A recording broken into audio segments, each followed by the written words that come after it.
of the Father, and of the Son, and of the Holy Spirit. Amen. Let us pray. Merciful God, you sent your only Son into the world to quench our thirst with the living water of your grace. Help us to accept this gift with eager hearts.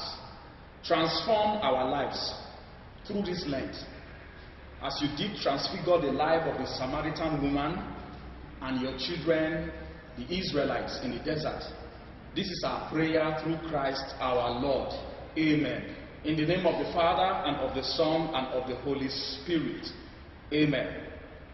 Dear esteemed viewers, brothers and sisters, our reflection for Lent at the moment is taken from our liturgical readings of the third Sunday of Lent in the Year A calendar. And it is titled, We Are Loved in Our Sins, using the children of Israel in the desert and the Samaritan woman at Jacob's well as our case studies. Permit me to begin by reading one of the famous quotes from the Old Testament scriptures, Psalm 41. Let us read a portion of it. It says, and I quote, "Like the deer that yearns for running streams, so my soul is yearning for you, my God. My soul is thirsting for God, the God of my life. When can I enter and see the face of God?" Dear friends in Christ, today is the third Sunday of Lent of the Year A calendar. Today our focus is being drawn to the symbol of water and its spiritual significance as we travel through life, and indeed as we journey together within the Lenten season. Within this context, it is important to have a brief graphic description of the essential commodity we know as water. Now, water as water is an essential element in our world. Geological and hydrological researchers have said that almost 75% of the earth carries or contains volumes of water. As an essential commodity, it is something that we human beings cannot do without. As a matter of fact, those in the biomedical field say that 50 to 70% of the human body is made up of water.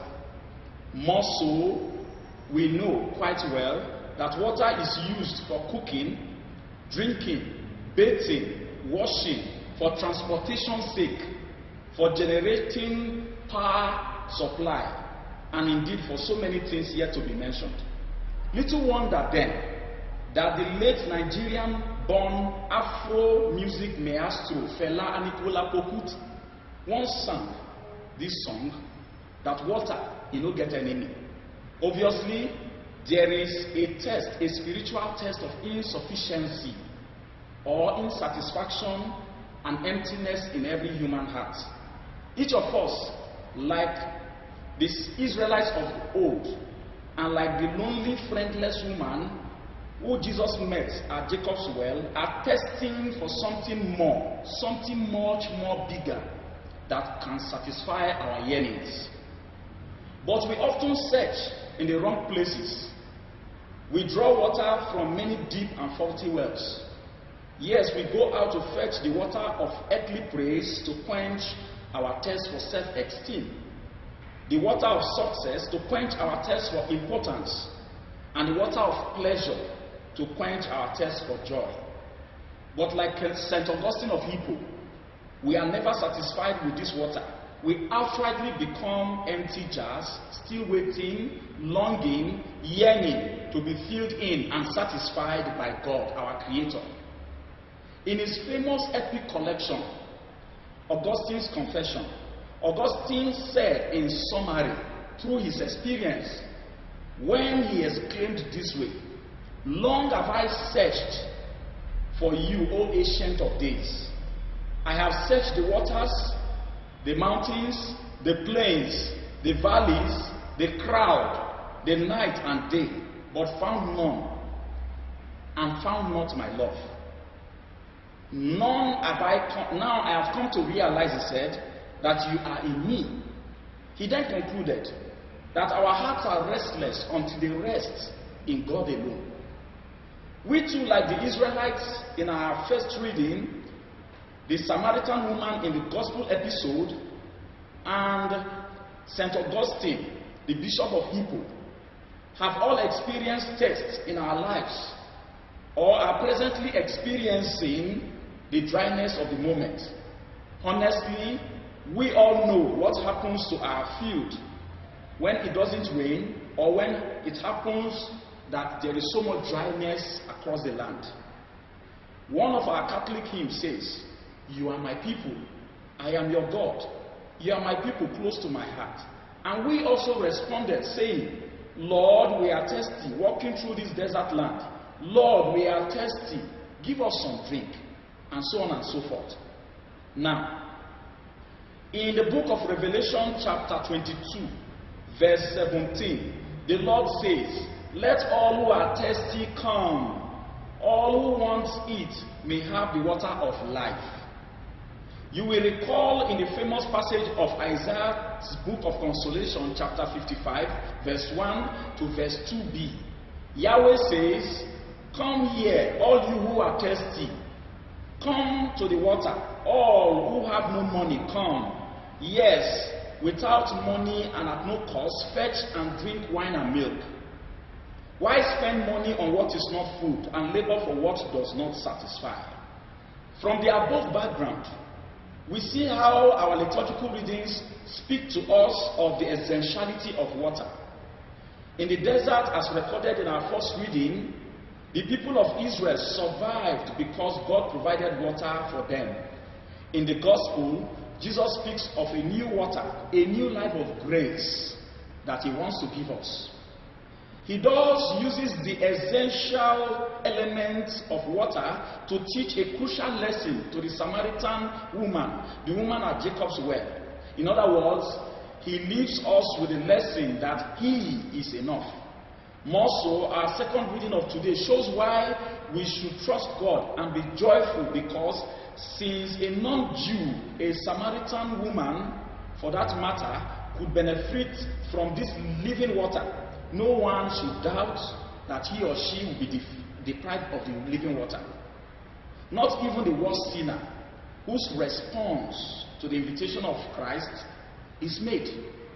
Therefore, we too are invited today to dispose ourselves to receive the gift of God, especially during this Lent. The background story to our first reading has it that the Israelites, the chosen people of God, suffered hardship and slavery in the land of Egypt. But God, in his love, set them free through Moses as their leader. Moses, who was entrusted with the task of leadership, had to lead them towards the promised land in Canaan. Not long, the Israelites forgot what God had done for them and began to murmur against Moses and grumbled against God. Why? Because of the difficulties of the long, harsh, and dry desert they journeyed through, coupled with the scarcity of water. As a matter of fact, their need for water was genuine. In fact, scripture says that they thirsted for water. In Exodus chapter 17, verse 3. But they lost faith in God completely and threw away the trust they once had in him to the wind. The same God who set them free and saved them from the hands of their enemies, they doubted him. In fact, they accused Moses and God of deceiving them out of Egypt into a lifeless wilderness. For them, they have missed the cucumbers, the carrots, the vegetables, the potatoes and meats they were being fed in Egypt, even as slaves to their taskmasters. They wish that it would have been better for them dying in Egypt than dying of thirst in the desert. Despite their ingratitude, God shows his care for his people by providing water for them in the desert, miraculously through Moses. Moses appealed to God, so God gave him power to bring water from the rock. Yes, Moses provided them with the life-saving gift of ordinary water. And he called the name of the place Massa and Meribah, because of the fault finding of the children of Israel. And because they put the Lord to the test by saying, is the Lord among us or not? Sadly, till date, Meribah is called a place of testing or a place of temptation. Now, St. Paul, in our second reading, his letter to the Romans, wrote encouraging words to all Christians, especially to those within the province of Rome, who were at the moment undergoing immense suffering. He charged them to persevere in spite of the adversity of the moment, as it is in Nigeria today. Paul goes on to admonish them that their hope is not founded on their good works, but on the love of God. In one stretch, he says, God has proved his extraordinary love for us by the fact that Christ died for us while we were still sinners. The gospel reading of today resembles the dialogue between Jesus and Nicodemus in the Gospel of John chapter 3, and his moving encounter with Zacchaeus, the tax collector, in Luke chapter 19. But today's gospel episode tells the story of the touching encounter of Jesus with a Samaritan woman at the famous Jacob's well. And it is instructive enough for us to learn a whole lot as we observe Lent. Now, among the Jews, there was a problem of discrimination, a separation, and the separation between the Jews and the Gentiles, and the ones they call the contaminated Jews, that is, the Samaritans. The Jews rarely passed through the Samaritan cities and villages. Why? To avoid being contaminated, as they held. Moreover, there are two main roads going through Judea to Galilee. The shorter one went through the city of Samaria. The other, which followed the Jordan, was much longer. Jesus opted for the Samaria road, and he chose to go through this route for two highly possible reasons. One, because it was shorter. Two, to seize the opportunity to preach to the Samaritans. We're told that Jesus became tired, wearied as he was with his journey, and sat beside Jacob's well. You agree with me that in such a tiresome journey, one needs drinking water. And so he waited for a fetcher so as to have some drink, mindful that water is one of the items that one does not refuse anybody. In fact, giving water to the thirsty is one of the corporal works of mercy we are charged to practice during this Lenten season. At the moment, it is important to note that the Jews regard a well as a dead water. Why? Because it is stable, it is stagnant, it does not flow. It was this well that the Samaritan woman came to fetch water from. So there comes a woman, the woman at the 6th hour, to fetch water. This Samaritan woman indeed. To come to the well at the 6th hour, at that particular time, is to expect disappointment. Because at the moment, the water was already filled with dirt. It has not settled down. It needs to be saturated. It needs to settle. The usual time to fetch water is in the morning and in the evening, but she chose to come in the afternoon. And she chose to come at a time when nobody fetches again, till evening, when the water might well up. Since we gathered that the woman is known to be a public woman who had 5 husbands and was with the 6th, and to avoid public comments and talks or gossips or curses from people, she comes late when she will not meet anybody at the well. When Jesus begged her to give him a drink, she could not understand why Jesus, a Jew, should beg her, a Samaritan woman, for water. Neither did his disciples figure out very well why Jesus, a Jewish rabbi, would be sitting down with an outcast, a woman that is termed a publican, a sinner. Like the Jewish people, many of us have this discriminatory mentality. We are biased. We apply prejudice over others. We have already passed a death sentence on supposed sinners, playing God even when he has not sent us to do so. Note that Jesus' approach to this outcast woman was ever gentle and not rash at all. He didn't force himself into her life. Had he done so, perhaps she would have immediately closed up. The big lesson here is that there is a difference between asking someone for the key to your house, to his house or her house, and from battering down the door and forcing your way through. Jesus never did this. In fact, he began from a position of weakness. He started with a request for a drink of water. In this way, he disposed her to receive the gift he wanted to give her. His heart was already open to her. In turn, she opened her heart to him. And behold, a touching, wonderful, and beautiful dialogue ensued. A marvelous exchange took place.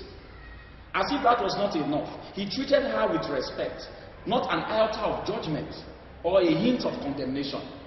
He did not apply a holier thou attitude or approach throughout his meeting with the woman. We too must learn to change our approach to people, especially sinners. Especially women too. They are not objects to satisfy our ego or our pleasure. They deserve respect. Our Lord and Master, through our gospel, during this Lenten season, especially that of today, have demonstrated an example, and we all must follow it. Brothers and sisters, the holier a person is, the less he or she is inclined to judge or condemn others. Throughout the period of the encounter, Jesus looked into her heart, searching for her response for change. Yet, it did not make her feel bad. She didn't feel judged. Rather, she felt comfortable talking with Jesus, who accepted her and understood her situation. Obviously, no one ever paid such close and loving attention to her before. No one gave her a chance to talk or relate what she was going through. Jesus explained her life story to her more sympathetically than she would have done herself.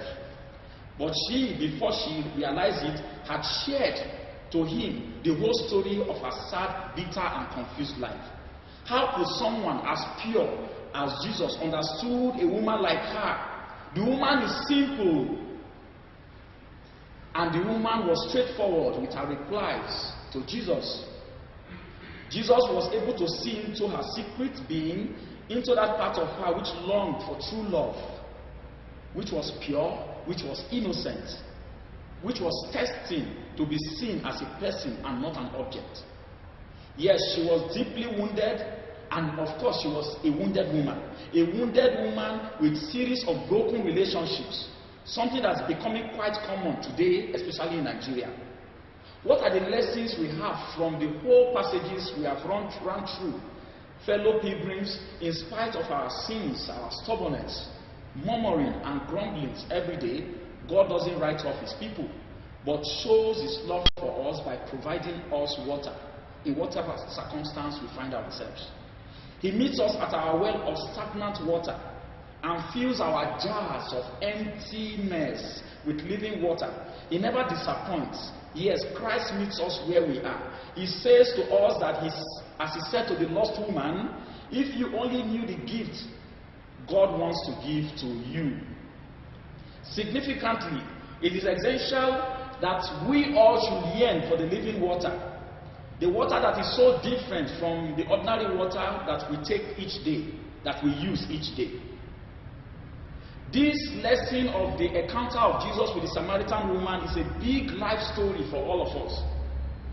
After some tutorials, the woman promptly asked Jesus to give her the living water he spoke about. And after her dramatic encounter with Jesus, she was not the same again. Her life changed completely. In fact, through her, we are told, many Samaritans believed in Jesus, not only because of her testimony, but also because of their own personal encounter with Jesus. We too are called to have this personal encounter during this Lenten season and to experience Jesus anew in our lives. A personal relationship with Jesus is required of us.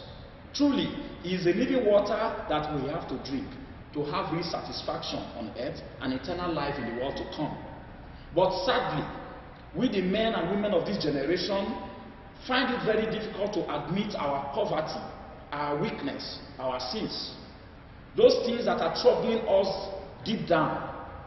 We always say, I am fine, I am okay, even when all is not well.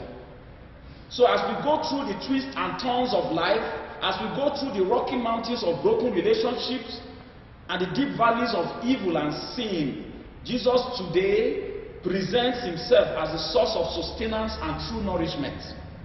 As we go through the wide desert of loneliness, the wilderness of anxiety, insecurity, fear, and pain, Jesus presents himself as the living water that can quench our thirst and yearning for meaning. I pray for you and myself. May the Lord help us as we accept his message.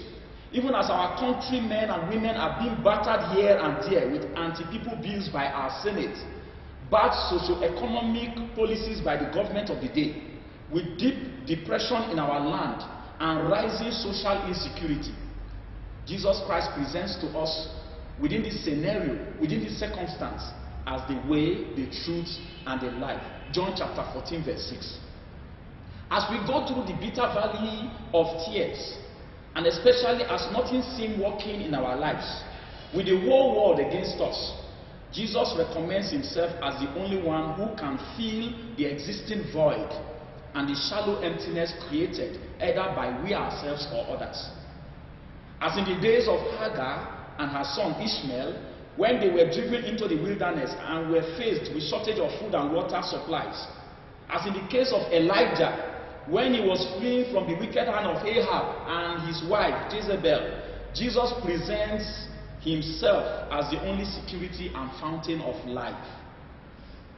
Brothers and sisters in Christ, those who have sought satisfaction and meaning from pleasure, drug, alcohol, cigarettes, satanic cults and amassing of wealth, and who have yearned for sustenance through cheap popularity, godfatherism, bribery and corruption, etc., are today seen to be famished and squarely groping in the darkness of futility. Lent, therefore, is a veritable opportunity to leave our suffering behind us, like the prodigal son, to leave our comfort zones, like the Israelites in Egypt, and to give up something for something better, like the Samaritan woman. May the Lord accept our sacrifices during this Lent. May he journey with us with his grace and help us to find meaning in our relationship with him through Christ our Lord. Amen. God bless you. Yeah.